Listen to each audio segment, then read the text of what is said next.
Shalom, shalom, chers frères et sœurs en Christ.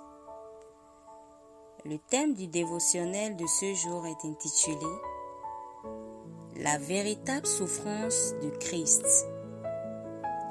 Comprendre la croix pour partager la gloire. 1 Pierre chapitre 2 verset 23. Matthieu chapitre 27 verset 46. Hébreux chapitre 9 verset 12.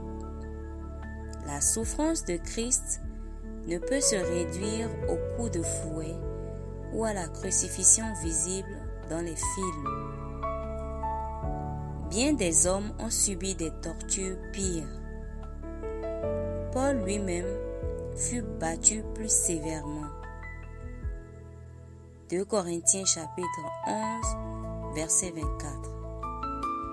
Si le rachat dépendait de la souffrance physique, alors Jésus n'aurait rien accompli d'unique. La véritable souffrance de Christ fut spirituelle. La souffrance de Christ a atteint son sommet, son intensité maximale, à la croix, lorsque Jésus, pour la première et unique fois, ne dit plus « Père », mais « Mon Dieu, pourquoi m'as-tu abandonné ?» Lire cela dans Matthieu chapitre 27 verset 46. Cette phrase marque une séparation radicale. Pourquoi? Parce qu'à cet instant, il était devenu péché pour nous.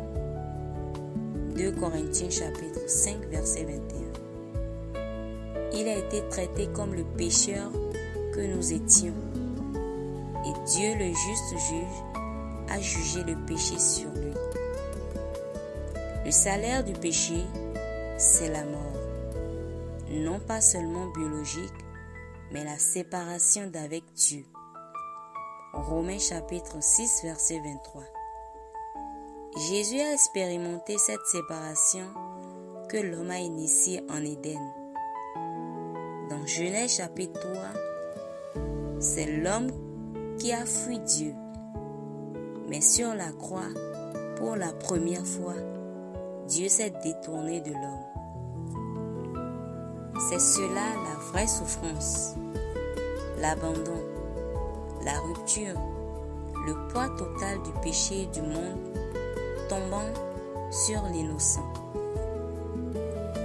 Imagine quelqu'un vivant toute sa vie dans une parfaite communion avec son Père, dans une relation d'amour et de confiance. Et du jour au lendemain, à cause d'un crime qu'il n'a pas commis, mais qu'il assume, ce Père lui tourne le dos.